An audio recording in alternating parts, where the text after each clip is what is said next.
ഓം ഓം ഓം ഓം gum ഗണപതയേ നമഃ. ഓം സംസരസ്വത്യേ നമഃ. ഓം ഗും ഗുരുഭ്യോ നമഃ. ഓം ബ്രഹ്മ വിഷ്ണു രുദ്രമഹേശ്വര സദാശിവ ദുർഗാ ലക്ഷ്മീ സരസ്വതി സാവിത്രി രാധാ ദേവീ നമഃ. ഓം പ്രസീദ വിശ്വേശ്വരി വിശ്വപ്രസീദേ പ്രസീദ വിശ്വേശ്വരി വേദരൂപിണി പ്രസീദ മായാമി മന്ത്രവിഗ്രഹേ പ്രസീദ സർവേശ്വരി സർവരൂപിണി. ഓം ശാന്തി ശാന്തി ശാന്തി. ഓം ആനോ ഭദ്രാഃ കൃതവോ ഇന്ദു വിശ്വതഃ. സദാശിവസമാരംഭാം ശങ്കരാചാര്യമധ്യമാം അസ്മത് ആചാര്യപര്യന്തം വന്ദേ ഗുരുപരമ്പരാം. സർവവേദാന്തസിദ്ധാന്തഗോചരം തമഗോചരം ഗോവിന്ദം പരമാനന്ദം സദ്ഗുരും പ്രണതോസ്മ്യഹം. ഓം ശ്രീ സദ്ഗുരു പരമാത്മനേ നമഃ. ഭക്തജനങ്ങൾക്ക് എല്ലാവർക്കും എൻ്റെ നമസ്കാരം. ആദിശക്തിയായ ലളിതാംബിക പരമേശ്വരിയുടെ അനുഗ്രഹത്താലും ആദിശങ്കര ഭഗവത്പാരുടെ അനുഗ്രഹത്താലും നാം ഇപ്പോൾ സൗന്ദര്യലഹരി എന്ന മഹാസ്തോത്രത്തിൻ്റെ അർത്ഥമഹാത്മ്യങ്ങളെക്കുറിച്ച് പഠിക്കുകയാണ്. ഇന്ന് 28ാമത്തെ ശ്ലോകത്തിൻ്റെ മഹാത്മ്യം മനസ്സിലാക്കാം. ഈ സ്തോത്രത്തിന് പറഞ്ഞിരിക്കുന്ന മന്ത്രം ഓം ശ്രീ ജനന്യൈ നമഃ. ഓം ശ്രീ ജനന്യൈ നമഃ. ഈ ശ്ലോകം ജപിച്ചാൽ കിട്ടുന്ന ഫലം എന്താണെന്ന് നോക്കുകയാണെങ്കിൽ അപമൃത്യുഭയം നീങ്ങുവാൻ വേണ്ടിയാണ് ഈ സ്തോത്രം ജപിക്കേണ്ടത് എന്ന് പറയുന്നു ആദിശങ്കര ഭഗവത്പാദ്. സങ്കല്പത്തിൽ അപമൃത്യു പരിഹാരാർത്ഥം 28 ശ്ലോകം ജപേത് എന്ന് സങ്കല്പം പറയേണ്ടതാണ്. പരാശക്തിയുടെ താടങ്കമഹിമയാകുന്നു. താടങ്കം എന്ന് വെച്ചാൽ കർണാഭരണം, കാതിലിട്ടിരിക്കുന്ന കർണാഭരണത്തിന് താടങ്കം എന്ന് പറയപ്പെടുന്നത്. മകരകുണ്ടലം എന്നും പറയാറുണ്ട്. പൊതുവെ മകരകുണ്ടലം ആണായിരിക്കുന്ന ദൈവങ്ങൾക്കും കർണാഭരണം എന്ന് സ്ത്രീ ദൈവങ്ങളെയുമാണ് വിശേഷിപ്പിക്കാറുള്ളത്. ജപിക്കേണ്ട രീതി രാവിലെ കിഴക്ക് മുഖമായി ഇരുന്ന് 45 ദിവസം ഈ സ്തോത്രത്തെ 1000 പ്രാവശ്യം ജപം ചെയ്ത് സിദ്ധി വരുത്തേണ്ടതാണ്. അങ്ങനെ സിദ്ധി ലഭിക്കുന്ന പക്ഷം ഒരുവന് ഉള്ള എല്ലാവിധമായ അപമൃത്യുക്കളിൽ നിന്നും മോചനം ലഭിക്കാൻ ദേവി അനുഗ്രഹിക്കുന്നു. മാത്രമല്ല ആ ഭക്തൻ ചെയ്യുന്ന എല്ലാ സംരംഭങ്ങളും വിജയകരമായി തീരുകയും ഒരിക്കലും ഒരു വിധത്തിലുള്ള അസുഖങ്ങളും വരാതെ ആരോഗ്യ ദൃഢഗാത്രനായി ജീവിക്കാനുള്ള ഭാഗ്യം ലഭിക്കുന്നു. നൈവേദ്യത്തിന് പറഞ്ഞിരിക്കുന്ന അന്നാഹാരം എന്ന് നോക്കുമ്പോൾ പാൽപ്പായസം, ത്രിമധുരം, താമ്പൂലം എന്നിവയാണ് നിവേദ്യമായി നൽകേണ്ടത്. ഈ സ്തോത്രത്തിനുള്ള ചക്രം ചതുരാകൃതിയിൽ വച്ചിരിക്കുന്ന തൃശൂലങ്ങളാകുന്നു. ആ തൃശൂലത്തിൻ്റെ നടുവിൽ വരുന്ന ആ ചതുരത്തിന്, ആ ബോക്സ്, അതിൽ ടം ടം ടം എന്ന ബീജാക്ഷരം 3 പ്രാവശ്യം മധ്യത്തിലായി എഴുതേണ്ടതാണ്. മേലിൽ നിന്ന് ചോട്ടിലേക്ക് വരണം. അതായത് വടക്കിൽ നിന്ന് തെക്കിലോട്ട് ടം ടം ടം എന്ന് 3 പ്രാവശ്യം എഴുതണം. ഈ ടം എന്ന് പറയപ്പെടുന്ന ബീജാക്ഷര മന്ത്രം വളരെയധികം ശക്തിയുള്ള ഒരു മന്ത്രമാകുന്നു. ഈ പാണ്ഡുരംഗൻ എന്ന കൃഷ്ണ ഭഗവാന്റെ ഒരു അവതാരമാണ് പാണ്ഡുരംഗൻ. പണ്ഡരീനാഥത്തിൽ ഉള്ള ദൈവമാകുന്നു പാണ്ഡുരംഗൻ. രുക്മിണി ദേവി പാണ്ഡുരംഗൻ. പല പാട്ടുകളിൽ നമ്മൾ കേട്ട് കാണും, പാണ്ഡുരംഗ പാണ്ഡുരംഗ പാണ്ഡുരംഗ പാണ്ഡുരംഗ. ആ പാണ്ഡുരംഗനെ വിഠല എന്ന പേര് കൊടുത്തിരിക്കുന്നു. വിഠല എന്ന് വെച്ച് കഴിഞ്ഞാൽ നമ്മളുടെ കഷ്ടങ്ങളെല്ലാം തീർക്കുന്ന ഒരു ദൈവമായിട്ടും ആപത്തിൽ നിന്ന് രക്ഷിക്കുന്ന ദൈവമായിട്ടും, പരമേശ്വരൻ്റെ കാര്യത്തിൽ നോക്കുമ്പോൾ ഭൈരവമൂർത്തി, അപമൃത്യുവിൽ നിന്ന് രക്ഷിക്കുന്ന ദൈവം എന്നെല്ലാം പറയുന്നു. ഈ വിഠല എന്നുള്ള ഠ എന്നുള്ള ആ ബീജാക്ഷരം ഊന്നി പറയുമ്പോൾ നമ്മളുടെ ഹൃദയത്തിലെ ആ മിടിപ്പ് ഒരു ക്രമത്തിൽ ഏർപ്പെടുന്നു. അത് കാരണം ഹൃദയസ്തംഭനമോ അല്ലെങ്കിൽ ഹൃദയത്തിലുള്ള രോഗങ്ങളോ എല്ലാം മാറി ആരോഗ്യമായ ജീവിതം ആ ഭക്തന് ലഭിക്കുന്നു. ഇതാണ് ഈ ടം എന്നുള്ള ബീജാക്ഷരമന്ത്രത്തിൻ്റെ ഒരു പ്രത്യേകത. പല പ്രത്യേകതകളുണ്ട്. അപ്പോൾ ഈ ബീജാക്ഷരത്തെയാണ് ഭഗവത്പാദർ ചതുരാകൃതിയിലുള്ള തൃശൂലം കൊണ്ടുള്ള ചതുരാകൃതി വേണം. അപ്പോഴാണ് അത് യഥാർത്ഥമായിട്ടുള്ള ചക്രമായി തീരുന്നത്. ശ്ലോകം പറയുന്നത് സുധാമപ്യാസ്വാദ്യ പ്രതിഭയ ജരാമൃത്യുഹരിണീം വിപദ്യന്തെ വിശ്വേ വിധി ശതമഘാധ്യാ ദിവിശതഃ കരാളം യക്ഷ്വേളം കബളിതവതഃ കാലകലനാ ന ശംഭോസ്തന്മൂലം തവ ജനനി താടങ്കമഹിമാ സുധാമപ്യാസ്വാദ്യ പ്രതിഭയജരാമൃത്യുഹരിണീം വിപദ്യന്തെ വിശ്വേ വിധിശതമഘാധ്യാ ദിവിശതഃ കരാളം യക്ഷ്വേളം കബളിതവതഃ കാലകലനാ ന ശംഭോസ്തന്മൂലം തവ ജനനീ താടങ്കമഹിമാ. വളരെയേറെ അർത്ഥഗർഭമുള്ള ഒരു ശ്ലോകമാണ് ഇത്. താടങ്കം എന്ന് വെച്ച് കഴിഞ്ഞാൽ മുമ്പിൽ പറഞ്ഞു കാതിൽ അണിഞ്ഞിരിക്കുന്ന കർണാഭരണമാകുന്നു. കാത് മനുഷ്യൻ്റെ ബാലൻസ്, നമ്മൾ നടക്കുമ്പോഴും എണീക്കുമ്പോഴും ഇരിക്കുമ്പോഴെല്ലാം നമുക്ക് നൽകുന്ന ബാലൻസ് കൺട്രോൾ ചെയ്യുന്നത് കാതാണ്. കാതിൽ എല്ലാവിധമായ വേദങ്ങളും കുടികൊള്ളുന്നു എന്ന് പറയുന്നു. അതുകൊണ്ടാണ് മന്ത്രോപദേശങ്ങളും വേദോപദേശമെല്ലാം ചെയ്യുമ്പോൾ വലത് കാതിലൂടെ ഉപദേശിച്ചു തരുന്നത്.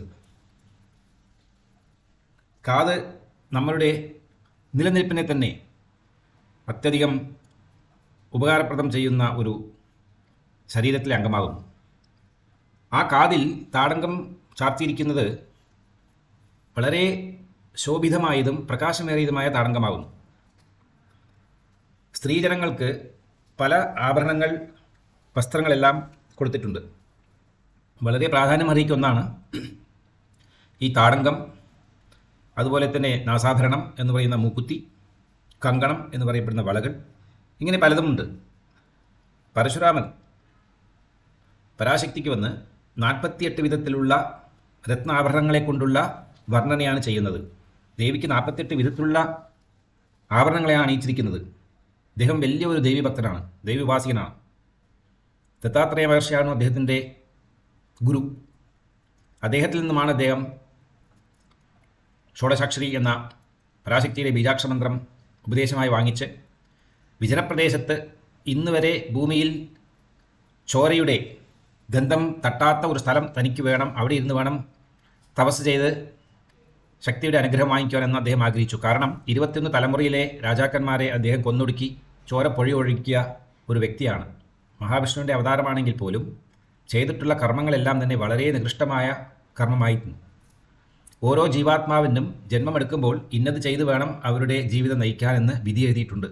അതുപ്രകാരം ചെയ്തേ പറ്റൂ ആരായാലും. നമ്മൾ അത്തരത്തിൽ വിചാരിച്ചാൽ മതി. അതിനെക്കുറിച്ച് വെറുതെ ജാസ്തി പ്രശംസിക്കേണ്ട ആവശ്യവുമില്ല. അത് അദ്ദേഹത്തിൻ്റെ പ്രവൃത്തിയായിരുന്നു, അത്ര തന്നെ. പക്ഷെ അതിനെല്ലാം പ്രായശ്ചിത്തം ചെയ്തു അദ്ദേഹം. താൻ ചെയ്ത തെറ്റ് മനസ്സിലാക്കി, അത് ഹനുമാനാണ് തൻ്റെ ആ തെറ്റിനെ തിരുത്തി കൊടുക്കുന്നത്, മനസ്സിലാക്കി കൊടുക്കുന്നത്. നിങ്ങൾ ചെയ്തത് വലിയ തെറ്റാണ്, ഇങ്ങനെയൊന്നും ചെയ്യാൻ പാടില്ലായിരുന്നു. ഒരു രാജാവ് ചെയ്ത തെറ്റിന് എന്തിനു വേണ്ടിയാണ് 21 തലമുറയെ നിങ്ങൾ സംഹരിച്ചത്? ഇതെല്ലാം പറഞ്ഞു കേട്ട അദ്ദേഹം ഒടുവിൽ തൻ്റെ പാപങ്ങൾക്കെല്ലാം പ്രായശ്ചിത്തം തേടി നടക്കുന്ന സമയത്താണ് ദത്താത്രേയ മഹർഷിയാണ് അദ്ദേഹത്തിന് ഗുരുവായി ലഭിക്കേണ്ടത് എന്ന് മനസ്സിലാക്കി ദത്താത്രേയ മഹർഷി എന്ന മന്ത്രോപദേശം വാങ്ങിച്ച് അദ്ദേഹം ജപിച്ചു. അങ്ങനെയാണ് കേരളത്തിൻ്റെ ഉത്പത്തി കഥ വരുന്നത്. രക്തസ്പർശമില്ലാത്ത സ്ഥലമായിരിക്കണം എന്നുള്ളതുകൊണ്ട് വരുണഭഗവാനോട് പ്രാർത്ഥിച്ചു. സമുദ്രദേവനായിരിക്കുന്ന വരുണഭഗവാനോടും ഭൂമാദേവിയോടും പ്രാർത്ഥിച്ച് ആ കേരളം എന്ന് പറയപ്പെടുന്ന സ്ഥലത്തെ മുകളിലോട്ടൊന്ന് പൊക്കി. ആ പുതിയ ഭൂപ്രദേശത്തിലാണ് അദ്ദേഹം ഇരുന്ന് തപസ് ചെയ്തത്. അദ്ദേഹമാണ് 1000-ൽ കൂടുതൽ ക്ഷേത്രങ്ങൾ അദ്ദേഹം നിർമ്മിച്ചു. വളരെ പ്രധാനമുള്ള 108 ശിവക്ഷേത്രങ്ങളും 108 ദേവീക്ഷേത്രങ്ങളും അദ്ദേഹം നിർമ്മിച്ചു. അത്രയെല്ലാം വലിയൊരു മഹാനായിരുന്നു അദ്ദേഹം. അങ്ങനെയുള്ള പരശുരാമനാൽ കൽപ്പിക്കപ്പെട്ട 48 വിധമായ രത്നാഭരണങ്ങളിൽ ഒന്നാണ് ഈ കർണാഭരണം എന്ന് പറയപ്പെടുന്ന പരാശക്തിയുടെ താടങ്കം. ഇതിന് ഒട്ടനവധി മഹാത്മ്യത്തെ കുറിച്ചാണ് പറയുന്നത്. ആ മഹാത്മ്യം എന്താണെന്ന് മനസ്സിലാക്കാം. സുധാം ആസ്വാദ്യാപി പ്രതിഭയജരാമൃത്യുഹരിണീം. അമൃതത്തെ പാനം ചെയ്തവരാകുന്നു ദേവന്മാർ. ദേവന്മാരിൽ തലവന്മാരാകുന്നു ഇന്ദ്രൻ, ബ്രഹ്മാവ്, അതുപോലെ തന്നെ വിഷ്ണു, രുദ്രൻ, ഇവരെല്ലാവരും. ബ്രഹ്മാ വിഷ്ണു രുദ്രന്മാരാണ് എല്ലാ ദേവീ ദേവന്മാരുടെയും തലപ്പത്തിരിക്കുന്നവർ. അങ്ങനെയുള്ള സുധ എന്ന് വെച്ച് കഴിഞ്ഞാൽ അമൃതം. ഈ അമൃതം എന്ന് പറയപ്പെടുന്നത് പുറത്തുള്ളതൊന്നാണ്, വെളിയിലും ഒന്നുണ്ട്. പുറത്തുള്ളത് ചന്ദ്രമണ്ഡലത്തിലാകുന്നു ഉള്ളത്. അകത്തുള്ളത് എല്ലാവരുടെയും തലച്ചോറിന് ചുവടെയായി ഒരു ചന്ദ്രമണ്ഡലമുണ്ട്. അത് ഇട പിംഗ്ള സുഷ്മന എന്നുള്ള 3 നാഡികളുടെ വ്യാഖ്യാനവും നമ്മളുടെ ജീവാത്മാവെന്ന് പറയുന്ന പരാശക്തി എങ്ങനെയാണ് സഞ്ചാരം ചെയ്ത് മുകളിൽ പോകുന്നത്, സഹസ്രാരപത്മം എന്നറിയപ്പെടുന്ന ചിച്ചന്ദ്രമണ്ഡലത്തിൽ, ചിത്ത് എന്ന് പറയപ്പെടുന്ന ചന്ദ്രമണ്ഡലത്തിൽ പരമശിവനായിരിക്കുന്ന സദാശിവനോട് ചേർന്ന് ആമോദിച്ച് അവിടെ നിന്നും അമൃതത്തെ വർഷിച്ച് ശരീരത്തിലെ 72,000 നാഡീ നരമ്പുകളെയും കുളിപ്പിച്ച് ശുദ്ധിയാക്കുകയും ആത്യന്തികമായ ഒരു ആനന്ദ അനുഭവത്തെ നൽകുകയും ചെയ്യുന്നു എന്ന് പറയുന്നു. ഈ അമൃതം എല്ലാവരുടെയും തലച്ചോറിൽ നിന്നും ഇങ്ങനെ ഒഴുകിക്കൊണ്ടിരിക്കുകയാണ്. അതിനെ യോഗികൾ ചുവടെ വരാൻ വിടാതെ അതിനെ വലിച്ചെടുത്ത് അതിനെ സേവിക്കുന്നു. ഈ സുധ എന്ന് പറയപ്പെടുന്ന ഈ അമൃതം ചിച്ചന്ദ്രമണ്ഡലത്തിൽ നിന്നും ഇറങ്ങി ചുവടെ വരുമ്പോൾ പടിപ്പടിയായി വിശുദ്ധിചക്രം, അനാഹത ചക്രം, മണിപൂര ചക്രത്തിൽ എത്തിക്കഴിയുമ്പോൾ മണിപൂര ചക്രത്തിൽ സൂര്യൻ്റെ തേജോമയമായിരിക്കുന്ന അഗ്നിസ്വരൂപം അതിനെയെല്ലാം കത്തിച്ച് ശാമ്പലാക്കുന്നു. അതുകൊണ്ടാണ് ഭോഗിക്ക് ഒരിക്കലും സുധ എന്ന് പറയപ്പെടുന്ന അമൃതത്തെ സേവിക്കുവാനുള്ള ഭാഗ്യം ലഭിക്കാതെ പോകുന്നത്. ഇങ്ങനെ സൂര്യമണ്ഡലം എന്ന് പറയപ്പെടുന്ന ഹൃദയത്തിൻ്റെ മുകളിലാണ് സൂര്യമണ്ഡലം ഇരിക്കുന്നത് എങ്കിൽ പോലും അതിൻ്റെ അഗ്നിസ്വരൂപം വയറ്റിലാണ് ഇരിക്കുന്നത്. ഉദരാഗ്നി എന്ന് പറയപ്പെടുന്നു. അതിൽ ആ തീയിൽപ്പെട്ട് കത്തിക്കരിക്കുകയാണ് ചെയ്യുന്നത്. അങ്ങനെ കത്തിക്കരിക്കാൻ വിടാതെ യോഗികൾ വിശുദ്ധിചക്രം, അതായത് കഴുത്തിൻ്റെ നേരെ ഖണ്ഡഭാഗത്തുള്ളതാണ് വിശുദ്ധിചക്രം, അവിടെ എത്തുമ്പോഴേക്കും അവരതിനെ തിരിച്ച് പാനം ചെയ്യുന്നു, തിരിച്ച് ചന്ദ്രമണ്ഡലത്തിലേക്ക് തന്നെ കയറ്റിവിടുന്നു. അങ്ങനെ നിത്യവും ആ സുധാമൃതത്തെ, അതായത് ആ അമൃതത്തെ സേവിച്ചുകൊണ്ട് തന്നെ അവർ പല യുഗങ്ങൾ ജീവിച്ചു പോകുന്നു. അവർക്ക് ആഹാരങ്ങൾ വേറെ ഒന്നും ആവശ്യമില്ല.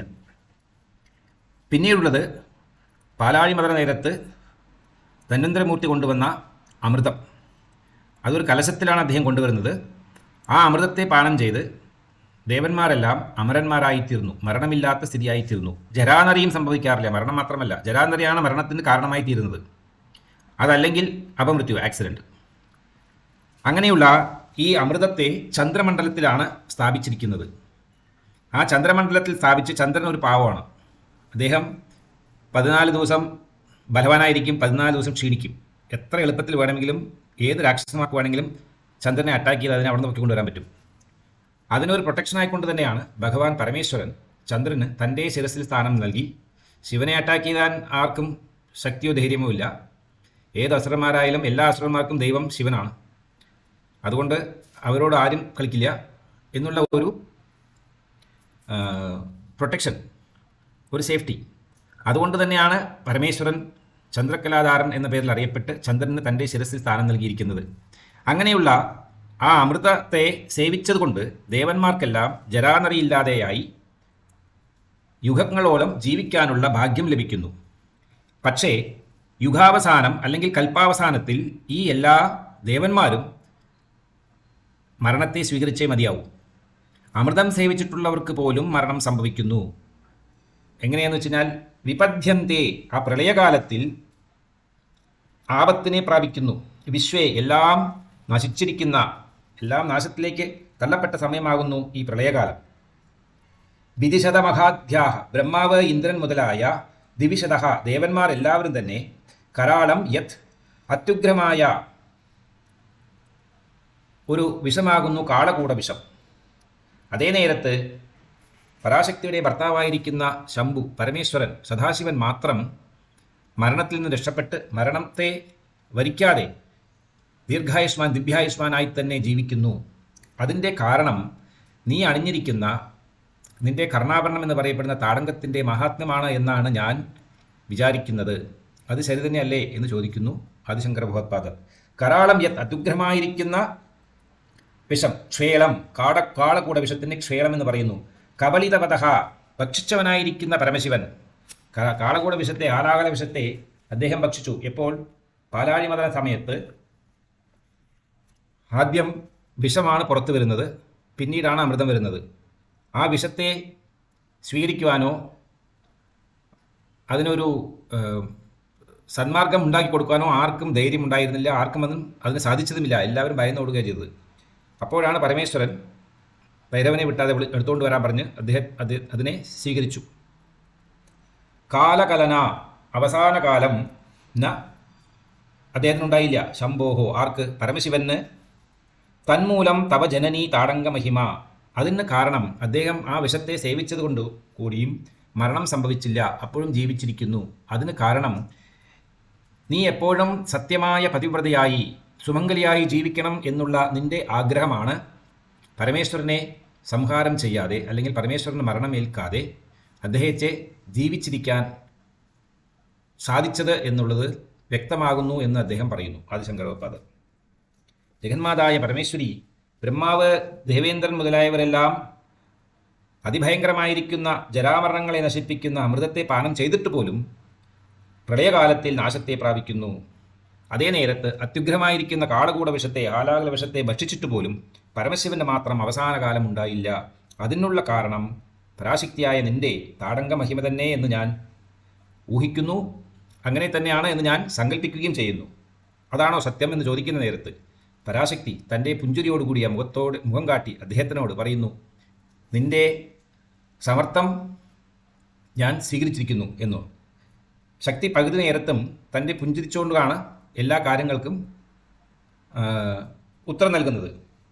കർണാഭരണ മാഹാത്മ്യം എന്തുകൊണ്ട് ഇത്രയും വിശേഷമായി എന്ന് വെച്ച് കഴിഞ്ഞാൽ, ഉത്തമയായിരിക്കുന്ന പതിവ്രതകളായിരിക്കുന്ന സുമംഗലികളായിരിക്കുന്ന സ്ത്രീകൾക്ക് കർണാഭരണം, നാസാഭരണം, കഴുത്തിൽ അണിഞ്ഞിരിക്കുന്ന സുമംഗല്യാഭരണം, മൂക്കുത്തി, നെറ്റിയിലിട്ടിരിക്കുന്ന നെറ്റിച്ചുട്ടി, അതേപോലെ തന്നെ കൈകളിൽ അണിഞ്ഞിരിക്കുന്ന കങ്കണം, പിന്നെ അങ്കുഠ്യം അതായത് മോതിരങ്ങൾ, പിന്നെ കാലിൽ അണിഞ്ഞിരിക്കുന്ന പാദസ്വരം, ഇടുപ്പിലെ ഓഢ്യാണം, പദാങ്കുല്യത്തിൽ അണിഞ്ഞിരിക്കുന്ന പദാങ്കുലീയം, പട്ടുവസ്ത്രം, മാല, പൂവ്, കിരീടം, ഇതുമാതിരിയുള്ള എല്ലാം ഒരു സുമംഗലിക്ക് മാത്രമേ അണിയാൻ അധികാരമുള്ളൂ, അർഹതയുള്ളൂ. മറ്റുള്ളവർ അണിയരുത് എന്നുള്ള നിയമമുണ്ട്. അതിന് പല കാരണങ്ങളുണ്ട്.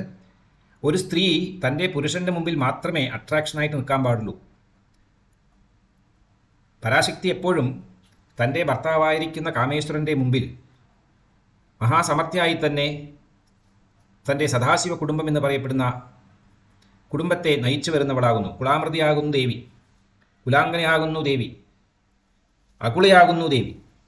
ലളിതാസഹസ്രനാമത്തിൽ പല നാമങ്ങളെ കൊണ്ട് വർണ്ണിക്കുന്നുണ്ട്. ഈ കർണാഭരണം എപ്പോഴും ജീവനെ രക്ഷിക്കുന്നു എന്ന് വെച്ച് കഴിഞ്ഞാൽ നമ്മളുടെ ജീവിതത്തിൻ്റെ സ്ഥിതിഗതികളെ തന്നെ രക്ഷിച്ചു വരുന്നത് ഈ കർണങ്ങളാകുന്നു. കർണാഭരണം എന്ന് പറയുമ്പോൾ പരാശക്തിയുടെ കർണാഭരണത്തിന് പല വ്യാഖ്യാനങ്ങളുണ്ട്. ഒരിക്കൽ തഞ്ചാവൂരിൽ അഭിരാമി ഭട്ടർ എന്ന് പറയപ്പെടുന്ന ഒരു ദേവി ഉപാസി ഉണ്ടായിരുന്നു. അദ്ദേഹത്തിൻ്റെ യഥാർത്ഥ പേര് സുബ്രഹ്മണ്യൻ അയ്യർ എന്നാണ്. അദ്ദേഹത്തിന് പിന്നീടാണ് അഭിരാമി എന്ന് പറയപ്പെടുന്ന അവിടുത്തെ ദേവിയുടെ ദാസനായതുകൊണ്ട്, ഉപാസികനായതുകൊണ്ട് അഭിരാമി ഭട്ടർ എന്ന് അദ്ദേഹത്തിനെ വിളിച്ചു വരുന്നു. ശരഭോജി മഹാരാജാവ് അവിടെ രാജ്യഭാരം ചെയ്തുകൊണ്ടിരിക്കുന്ന സമയം ഒരു ദിവസം അഭിരാമി ഭട്ടർ പരാശക്തിയുടെ ക്ഷേത്രത്തിനകത്ത് കയറിയിരുന്ന് ദേവിയെ ഭജിച്ചുകൊണ്ടിരിക്കുകയാണ്. ആ നേരം രാജാവ് വന്നു. രാജാവ് വന്നു കഴിഞ്ഞാൽ എല്ലാവരും സ്ഥലം കൊടുത്തോളണം, അതാണ് നിയമം. പക്ഷേ ഇദ്ദേഹം അതൊന്നും കാണുന്നില്ല, കേൾക്കുന്നില്ല. അവിടെ തന്നെ ഇരുന്ന് ദേവീ ഭജനത്തിൽ മുഴുകിയിരിക്കുകയാണ്. ദേവീ ഭജനത്തിൽ മുഴുകിയിരിക്കുന്ന അദ്ദേഹത്തിന് പരാശക്തിയുടെ തിരുമുഖമായിരിക്കുന്ന ശരശ്ചന്ദ്രനെ പോലെ ഇരിക്കുന്ന ചന്ദ്രമുഖമായ പ്രകാശമേറിയ ആ മുഖത്തെ മാത്രമാണ് അദ്ദേഹം കണ്ടുകൊണ്ടിരിക്കുന്നത്. അദ്ദേഹത്തിന് അവിടെ നിത്യപൗർണമിയാണ്.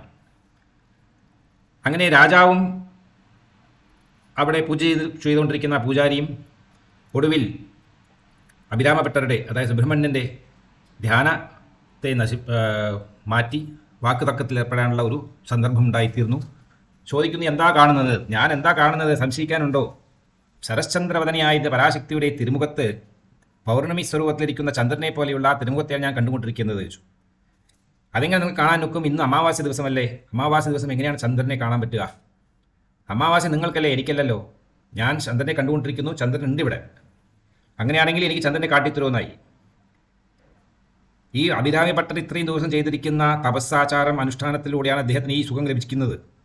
ഇത് രാജാവായിരിക്കുന്ന സുഖഭോഗത്തിൽ ജീവിക്കുന്ന ഒരു രാജാവിന് കണ്ടുകൊള്ളണമെന്ന് ആവശ്യമില്ലല്ലോ. എങ്കിൽ പോലും വാക്കുതർക്കം മൂർത്തു. ഒടുവിൽ പറഞ്ഞു, ഇന്ന് രാത്രി ചന്ദ്രൻ ഉദിച്ച് ചന്ദ്രനെ, എൻ്റെ പൂർണ്ണചന്ദ്രനെ എൻ്റെ കണ്ണുകൊണ്ട് കാണാൻ സാധിച്ചില്ലെങ്കിൽ നിനക്ക് മരണശിക്ഷയാണ് ലഭിക്കുകയാണ്. 6-6:30 മണിയായതോടുകൂടി ചന്ദ്രൻ വരുമെന്നാണല്ലോ എല്ലാവരും ഉദ്ദേശിക്കുന്നത്. ചന്ദ്രൻ വന്നില്ല, പ്രത്യക്ഷമായില്ല. ഉടനെ തന്നെ അഭിരാമഭട്ടരെ ശിക്ഷിക്കാൻ തീരുമാനിച്ചു. രാജകൽപ്പനയാണ്, മരണദണ്ഡനയാണ് കൊടുത്തിരിക്കുന്നത്. അപ്പോൾ അദ്ദേഹം ദേവിയെ വിളിച്ച് പ്രാർത്ഥിച്ച് ശ്ലോകം ചൊല്ലി ജപിക്കുന്നു ദേവിയോട്. നീ വിചാരിച്ചാൽ ഇതെല്ലാം എത്ര എളുപ്പമാണുള്ള കാര്യമാണ്. ഞാൻ നിന്നെ എപ്പോഴും പൂർണ്ണചന്ദ്രനെ പോലെയുള്ള നിന്റെ തിരുമുഖത്തെയാണ് കണ്ടുകൊണ്ടിരിക്കുന്നത്. എൻ്റെ മനസ്സിൽ മുഴുവൻ അതാണ്. പക്ഷേ ഈ രാജാവിന് ഇത് മനസ്സിലാകുന്നില്ലല്ലോ എന്ന് പറഞ്ഞു. ഒടുവിൽ പരാശക്തി തൻ്റെ കാതിലുള്ള കർണാഭരണത്തെ, ഇടത് കാതിലെ ഒരു കർണാഭരണത്തെ എടുത്ത് വാനവീതിയിൽ എറിഞ്ഞു കൊടുക്കുകയും അത് ചന്ദ്രനായി പ്രകാശിച്ച് എല്ലാവർക്കും ദർശനം നൽകി. അതേ നേരത്ത് സുബ്രഹ്മണ്യന് അഭിരാമപ്പെട്ടെന്നുള്ള നാമധേയം നൽകി രാജാവ് വളരെ പ്രശംസിച്ചു. നിന്റെ കാരണം ഞങ്ങൾക്ക് പോലും ദേവിയെ കാണാൻ സാധിച്ചു എന്നുള്ള. അങ്ങനെ ജീവനെ രക്ഷിക്കുന്ന ഒരു ആഭരണമാണ് കർണാഭരണം. എല്ലാവർക്കുമുണ്ട് കർണാഭരണം. കർണാഭരണം ഇട്ടില്ലെങ്കിൽ പോലും കർണത്തെ ഛേദം ചെയ്യാറുണ്ട് എല്ലാവർക്കും കാതുകുത്തലുണ്ടല്ലോ. 28ാമത്തെ ദിവസം കാതുകുത്തും. ഈ കാതുകുത്ത് എന്താണെന്ന് വെച്ച് കഴിഞ്ഞാൽ പണ്ടത്തെ കാലത്ത് നരബലി എന്നുള്ള സിസ്റ്റം ഉണ്ടായിരുന്നു. പലരെയും പിടിച്ചുകൊണ്ടുപോയി നരബലി കൊടുക്കും. അപ്പോൾ ശരീരത്തിൽ എന്തെങ്കിലും ഒരു ഛേദമുണ്ടെങ്കിൽ അവരെ ബലി കൊടുക്കാൻ അവർക്ക് അധികാരമില്ല, അവർക്ക് യോഗ്യതയില്ലാതായിത്തീരുന്നു. അപ്പോൾ ആദ്യം ചെയ്യുന്നത് എല്ലാവരും കാതിൽ ഒരു ഓട്ടയിടും. എന്നിട്ട് ആ ഓട്ട ഫില്ല് ചെയ്യാൻ വേണ്ടിയിട്ട് അതിനകത്തൊരു ആഭരണം ധരിപ്പിക്കും. അവർക്ക് ഉചിതമായിരിക്കുന്ന ഏതെങ്കിലും രത്നക്കല്ല് കൊണ്ടുള്ള ആഭരണമായിരിക്കും അത്. അങ്ങനെ മനുഷ്യൻ ജീവിച്ചിരിക്കുമ്പോൾ തന്നെ അവൻ്റെ ശരീരത്തിലെ ഒരു ഭാഗത്തിൽ എന്തെങ്കിലും ഒരു ഛേദം വരുത്തി അവനെ ഒരു കൈൻഡ് ഓഫ് ഹാൻഡിക്യാപ്പ് ആക്കി തീർക്കുകയാണ്. അപ്പോൾ ഇവൻ ഒരിക്കലും ഈ നരബലിക്ക് പോകേണ്ട ഒരു പരിതസ്ഥിതി ഉണ്ടാവുന്നില്ല. അങ്ങനെയും ജീവനെ രക്ഷിക്കുന്നു. പിന്നൊന്നുള്ളത്, കാതിൽ കൂടിയാണ് മന്ത്രോപദേശം നൽകുന്നത്. മന്ത്രോപദേശം ലഭിച്ച മന്ത്രസാധന കൊണ്ട് ഈ ആത്മാവിന് മോക്ഷം ലഭിക്കുകയും പിന്നീട് ഇനിയൊരു ജന്മം എടുക്കാനുള്ള സാധ്യതയില്ലാതായി തീരുകയും ചെയ്യുന്നു. ഇങ്ങനെ പലവിധമായിരിക്കുന്ന തത്വങ്ങളാണ് കർണാഭരണത്തിനെ കൊണ്ട് ഉദ്ദേശിച്ച് പറയുന്നത്. അങ്ങനെയുള്ള ആ പരാശക്തി തൻ്റെ പാതിവൃത്തത്തെ നിലനിർത്തുവാൻ വേണ്ടിയിട്ടും താൻ നിത്യം സുമംഗലിയായിരിക്കണം എന്നുള്ള ആഗ്രഹമുള്ളതുകൊണ്ടും പരമശിവനെ മാത്രം ജീവിച്ചിരിപ്പിക്കാൻ വെച്ചു. അതിലെ ഏറ്റവും പ്രധാനമായിരിക്കുന്ന ആഭരണമായ കർണാഭരണത്തെ അദ്ദേഹം എടുത്തു പറഞ്ഞ് ഇതാണ് കാരണം, ഇതിൻ്റെ മഹാത്മ്യമാണ് ഈ ശിവന് പോലും ദീർഘമായിട്ടുള്ള, അതായത് ആയുസ്, പല ആയുസ്സുകളുണ്ട്. 7ാമത്തെ ആയുസ്, അതായത് അതിപ്രധാനമായിരിക്കുന്ന ആയുസ്സാണ് ദിവ്യായുസ് എന്ന് പറയുന്നത്. ദിവ്യായുസ് ആർക്കും എണ്ണി തീർക്കാൻ പറ്റാത്ത കൽപ്പങ്ങൾ കടന്നു പോകുന്ന ഒരു ആയുസ്സാണ് ദിവ്യായുസ് എന്ന് പറയുന്നത്. അങ്ങനെ ഏറ്റവും അധികം കാലം ജീവിച്ചിരിക്കുന്ന വ്യക്തിയായി മാറപ്പെട്ടു സദാശിവൻ. അങ്ങനെ ശിവനും ശക്തിയും മഹാപ്രളയത്തിൽ പ്രപഞ്ചം, സകല ദേവദേവന്മാർ, സ്ഥാവരജംഗമങ്ങൾ, ഇവിടെ ഉണ്ടായിരിക്കുന്ന എല്ലാം തന്നെ നശിച്ചു പോകുന്നു. പക്ഷേ പരമശിവൻ മാത്രം മഹാത്രിപുരസുന്ദരിയായിരിക്കുന്ന പരമേശ്വരിയോടുകൂടി സസന്തോഷം സുഖമായി ക്രീഡിച്ചുകൊണ്ട് ജീവിക്കുന്നു എന്നുള്ള പരമസത്യത്തിന് ഹേതുവായിരിക്കുന്നത് നിന്റെ താടങ്ക മഹിമ തന്നെയാകുന്നു. അതുകൊണ്ട് ആ താടങ്കത്തിനും നിനക്കുമായി ചേർന്ന് ഞാൻ നമസ്കാരം ചെയ്യുന്നു. ദയവ് ചെയ്ത് സ്വീകരിച്ച് ഇത് ജപിക്കുന്ന എല്ലാ ഭക്തന്മാരുടെയും ജീവിതത്തിൽ അവർക്ക് എങ്ങനെയുള്ള അപമൃത്യു ആണെങ്കിൽ പോലും, സാധാരണ അപമൃത്യു, കാലമൃത്യു, അകാലമൃത്യു എന്നുള്ളതെല്ലാം വ്യത്യസ്തമായ അർത്ഥങ്ങളെ കൊണ്ടാണ് പറയുന്നത്. ലോകത്തിൽ 108 വിധത്തിലാണ് ഒരു ജീവന് മരണം സംഭവിക്കുന്നത്. അതിൽ 107 അകാലമൃത്യു അല്ലെങ്കിൽ അപമൃത്യു ആയിരിക്കും. ഒറ്റൊരു മൃത്യു മാത്രമേ കാലമൃത്യു ഉള്ളൂ. കാലമൃത്യു എന്ന് വെച്ച് കഴിഞ്ഞാൽ പ്രത്യേകിച്ച് പറയുമ്പോൾ മനുഷ്യന് കലിയുഗത്തിൽ 120 വയസ്സാണ് ആയുസ്.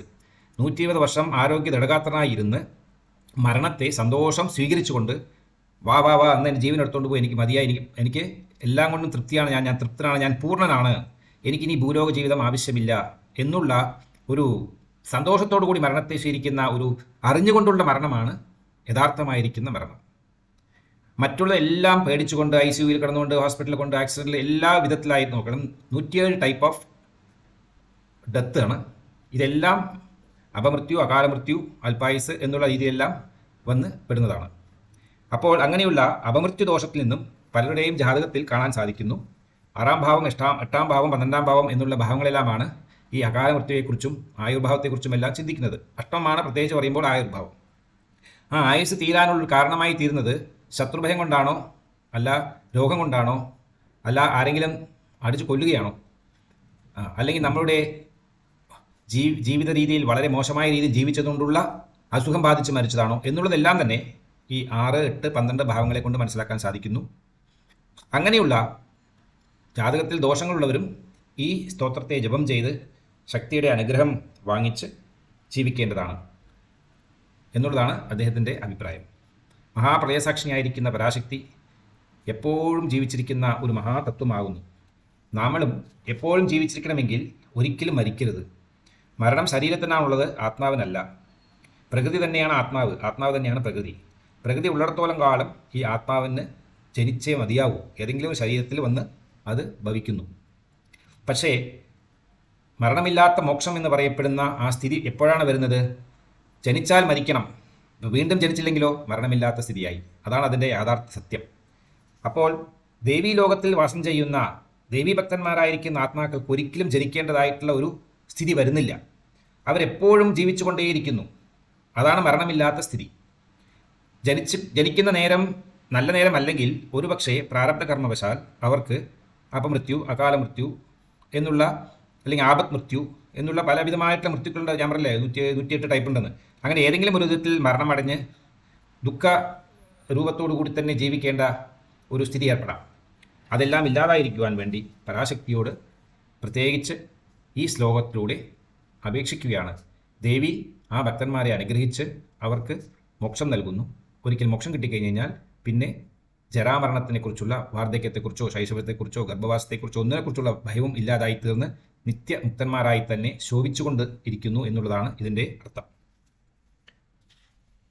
സുധാമപ്യാസ്വാദ്യ പ്രതിഭയജരാമൃത്യുഹരിണീം പിബധ്യന്തേ വിശ്വേ വിദിശതമഘാധ്യാ ദിവിശതഃ കരാളം യത്ക്ഷേളം കബലിതവദഃ കാലകലന ന ശംഭോസ്തന്മൂലം തവ ജനനീതാടംഗമഹിമാ. സർവം ജഗദംബാർപ്പണമസ്തു. ഹരിഃ ഓം.